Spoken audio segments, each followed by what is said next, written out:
Good morning. Welcome to Making Stuff with Chris Dayhut. As the title of this video implies, I'm taking a look at a more efficient way to make circuit boards. These are the circuit boards I needed to make. I needed 16 total, but the prototype one will suffice for the 16th unit. Now my normal process is to go through and I would, on my first operation, do the engraving as seen here. Drill my holes and then mill the outline to free the PCB from the larger material. Then I would paint the surface where the legends would be, or the top surface of the PCB, put it back in there using two holes to very carefully register it perfectly with the same location on the router. Then I would engrave the legends on it at that time. Overall, it's a pretty efficient process doing them one by one. I would do the engraving and hole drilling on the back side with milling the outside profile of it to free it up from the larger stock material. Then I would spray paint it, and while that's drying, I would move on to the next circuit board and get that one engraved. Usually by the time I get all of the first ops done and the painting done, then I can start putting these back on the router and doing the engraving. I use an alcohol-based paint and acrylic, and it dries pretty fast and it works pretty efficiently. But when you start getting up to this many of them, it gets to be old real quick. And that's where I thought about doing panelized circuit boards. And it turns out it is much more efficient, and I could get, I think, all 15 of these done in about 2 hours, maybe 2.5 hours. I was doing other things during the process, so I didn't keep accurate time. But I was able to get these banged out pretty quick, and I'd like to show you that process today. Using Sprint Layout version 6.0, which I've been using for many years now, I go through, design my first circuit board panel, and once I'm comfortable with it, then I'll group all those elements and then start copying and pasting them. You'll see that white, dark or thick white boundary line around the PCB.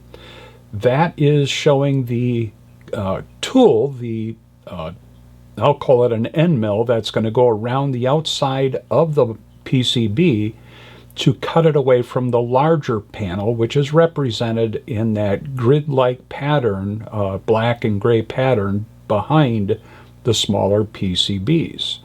Once I get it laid out, I do my best to observe it and check it for problems, save it, and then from there I can have this software output isolation milling files, and this works out really good for my process. I'll select isolation milling.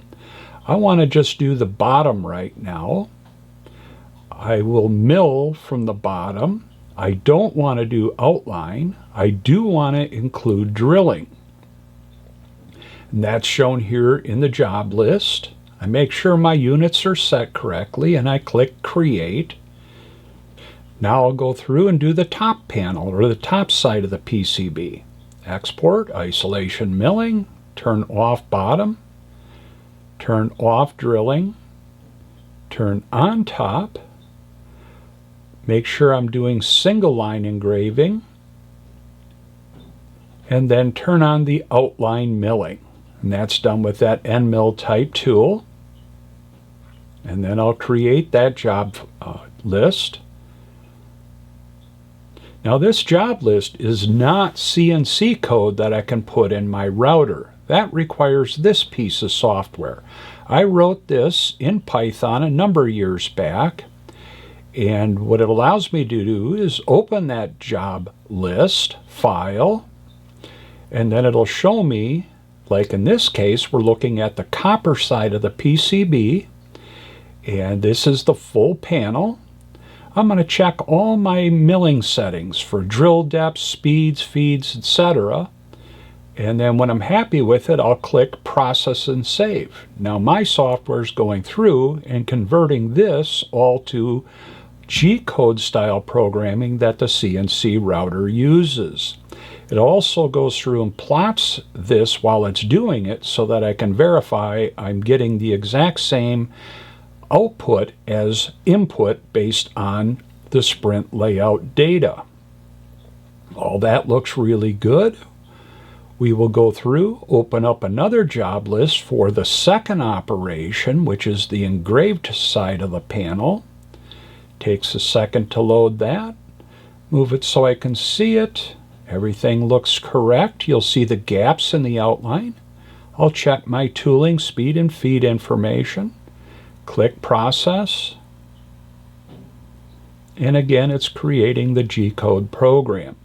This saves a tremendous amount of time, and it gives me a way of verifying the program as I'm creating it for the CNC router.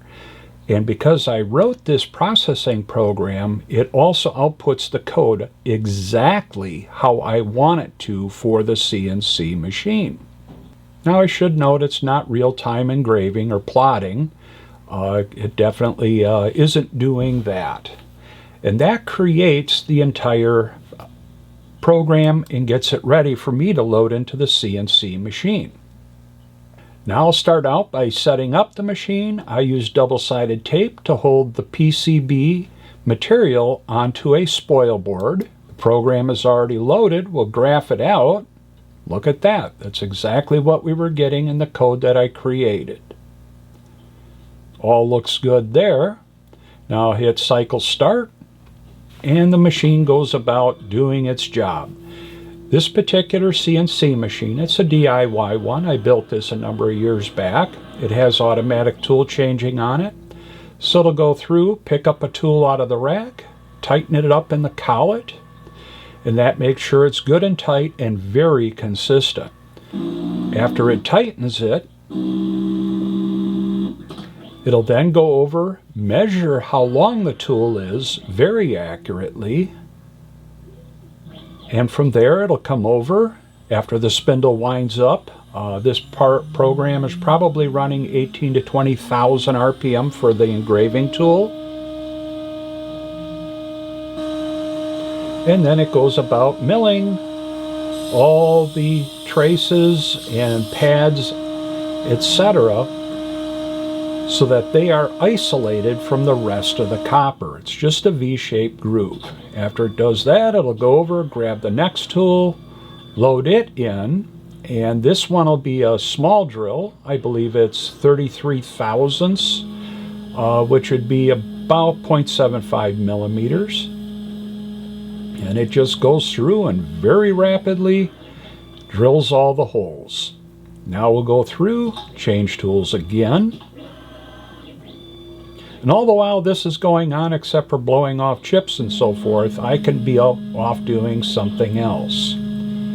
Here we're going through doing the large 1/8 inch diameter drilling, and that's about 4 millimeters. This is what the panel looks like. You can see all 15 PCBs on there, all isolation milled, all holes drilled precisely and in very accurate locations. Now before I take this off, generally I do go through, sand it up a little bit with some very fine sandpaper to knock off any burrs, and I'll clean it up with isopropyl alcohol thoroughly, and then we'll paint the other side, the top surface, side opposite of what we see here. We'll paint that with an alcohol-based dark colored paint, and then that way when it's engraved, the G10 material, that fiberglass board, looks very white after it's milled, so using a dark paint helps the lettering stand out good.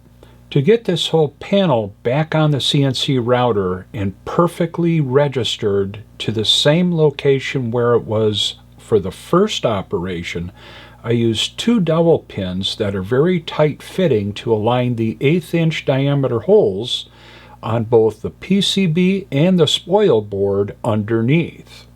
Once that's all done, I'll go through, load up the program, and we'll take and graph that and make sure everything looks correct there. And as you can see, although a little bit blurry, it does look like what I want it to look like. Those red lines that you're seeing are the rapid moves between each of the cutting moves that are shown in yellow and green. All around, this looks like it should. I've got my gaps in between each of the little PCBs, so they shouldn't come flying off the table as each one is machined completely around. Cycle start, let her run again. She'll go through, pick up a tool, starts out with the engraving bit. This is what that process looks like. As you can imagine, it's very tiny. It requires very precise movements. Any deviation and near perfection, and you're not going to get proper engraving. This can even be difficult on some very large industrial machines.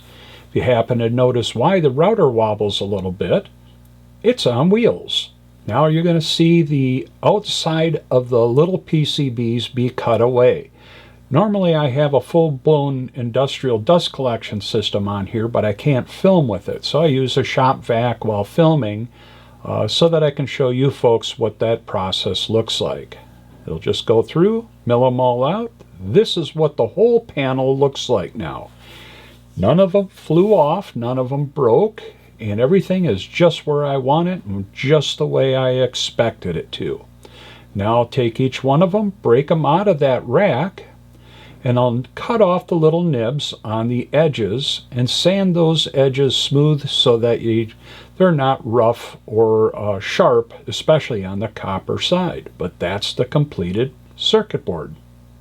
There is another step in this whole process of making circuit boards that I did not show, and it is using a chemical called liquid tin. It's rather expensive, but it does a very good job of tin plating the copper so that it doesn't oxidize and turn green. It also aids in the process of soldering. It makes it a much easier process. With these simple little circuit boards, usually I avoid that step. If it had other electronic components on there besides just header pins, I would definitely do it because your holes are a lot smaller and the leads of the smaller components are tinier, making it much harder to solder. But that is my method for doing panelized circuit boards. Very efficient. If you're not doing it, you might want to look into it the next time you've got multiple boards to do. Well, that'll wrap this one up.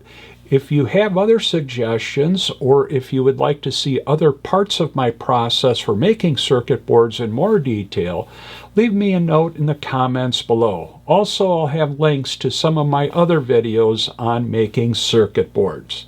Thanks for watching. I look forward to seeing you in the next video.